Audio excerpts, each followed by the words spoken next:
Hey, true believers. Chris Mack coming at you with another installment of our Age of Apocalypse series. This is Astonishing X-Men #1, and this is still one of my all-time favorite comic books. I remember when I was a kid and I used to draw my own comics. This was the cover I always tried to mimic whenever I would try to do covers for my own. I'd try to take my characters and try to do the same composition. Now, in terms of the original cover, I do kind of wish they used black, but I understand that they used white because what it does is it showcases all the colors, or not the colors, the characters. But with that said, I kind of feel like the fire sort of falls flat on white. But that's just my personal opinion. Still, a great cover because it kind of shows everybody going into action. Now, the print date on this was March 1995. And even though, like I said, this is one of my favorite issues, it opens up and it's very, very somber. It says, it begins with the breaking of a man's heart and a searing of his soul. Eric Lensher, known throughout the world as Magneto, founder of the Astonishing X-Men, the last bastion of hope in a world split asunder by the ravages of eugenic war between humans and mutants, knows exactly what it is he's asking of his Homo superior comrades this day. He's asking them to die. And I like the way they kind of do this sort of pointing up angle, where you kind of see people shadowed in the foreground, and then Eric just looking like there's a heavy weight on his soul. And he's asking everybody, saying that this mission can be a suicide run, and if everyone wants to back out, go ahead. And then you open up on a really nice splash page, which kind of reminds me of what was it, X-Men Chronicles #2, where Wolverine is threatening Magneto, and then you open up and see all the X-Men gathering around him waiting for a fight. In this sense, it's everyone banding together saying, how is this different from any other mission? And what I like is how everyone's saying this. Sabretooth chimes in on his part, and then Morph kind of adds a little bit of levity, which I really appreciate. And he's just going, yeah, snort, snort. And this is what I meant by the action figure when we went over, is I wish they would have given him different heads for that reason. Right there. And then this is the first time we get to see Banshee, and I really like this look that they gave him, where, instead of the bright blue, it's dark midnight blue, and instead of the cape being connected, it's just a bunch of like flaps. I think that makes just really a really cool costume design. And the reason everyone's asking why Eric is the way he is, Magneto, is they're saying, why do you entertain such thoughts as from Bishop, saying that there's an alternate reality that we can fix? And he's like, is what, Petro? Madness? Is it any less mad to believe a handful of mutants might save the entire world? So it's just kind of like, well, you know what I mean?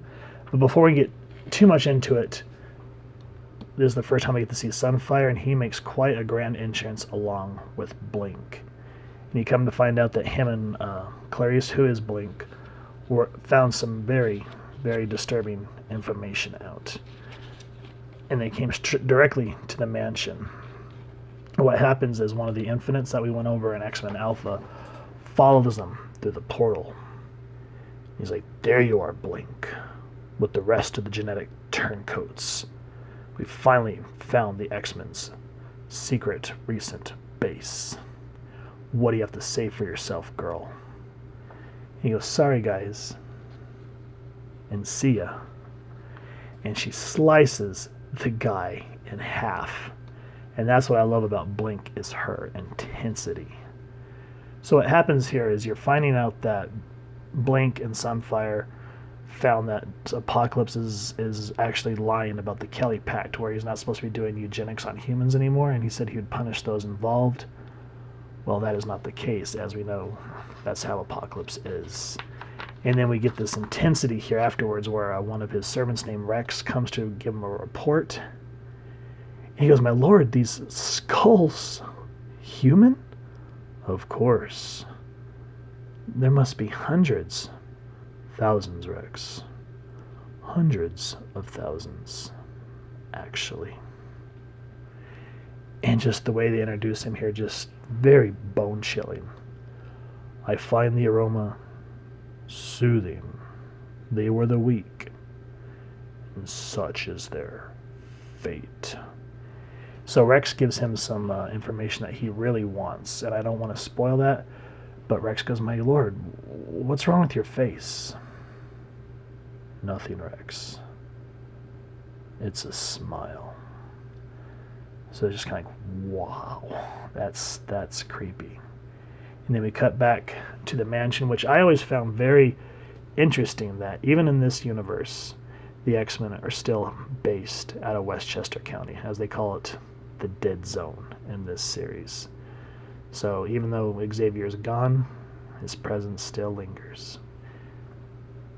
Now, Sunfire's trying to explain what they found about the Chicago Cullings, and then enters Gambit. And he kind of has a moment where he wants to say goodbye to Rogue. And this is where they set up the Gambit in the external series, which we will be going over shortly, because Gambit's going to get basically slingshot across the other side of the universe. And he's asking Rogue for a kiss goodbye. And she goes, I'm married to your best friend. He was my best friend, Sherry. But that all changed long time ago. But before anything can happen, Blink kind of steps in and she goes, I thought as your mother you'd want to keep an eye on your son, since his father, your husband, is busy with the others. And so you find out that there's some animosity with Blink and Gambit. And I don't think they really go into it. Now what I like here is after all that, you kind of see this room. And I think this was originally Storm's room, where she has all her plants and whatnot up in the basement, the attic. And he's contemplating. He goes, is this where it began for you, old friend? Is this where you came as a child to dream your dreams so long ago, Charles Xavier? You look up at the stars, convinced you can change the entire world. And this is where you reference X-Men number 41. In Israel, in our youth, I once questioned just how much one man was capable of accomplishing. By your absence, you've answered that question. So Nightcrawler comes to see him, and he's talking about this bishop could be a plant from Apocalypse to divide us while we're trying to do all these missions. And Magneto's like, I don't believe that. He goes, you have to trust me, Kurt. And Nightcrawler says, are you willing, even if this is real, are you willing to sacrifice this world? And he says, trust me when I say that I am less afraid of Bishop being a hoax than I am that he represents the truth. And he says if this ends the war with Apocalypse, he'll sacrifice everything. Now you come to find out that Rogue is going on this mission with Blink and Sunfire to stop the Cullings. I think it is Chicago. Quicksilver's like, you're going without saying anything? And he's like, this has to be done, Petro. Get past the ads. And what I like is Magneto comes in. He's like, you should be clear, my son. It is impossible to decide which is more important. The evacuation, which will be going over in Amazing X-Men, or the culling, which will be this book. What does it matter if 100,000 humans make it across the sea to Eurasia, if an equal amount are felled by Holocaust and his homicidal hordes? And so it gets real sentimental, because Magneto takes his son and he's saying, you have to lead them if anything happens to me. But most of all, remind them to floss. Of course, sir. Did you say floss?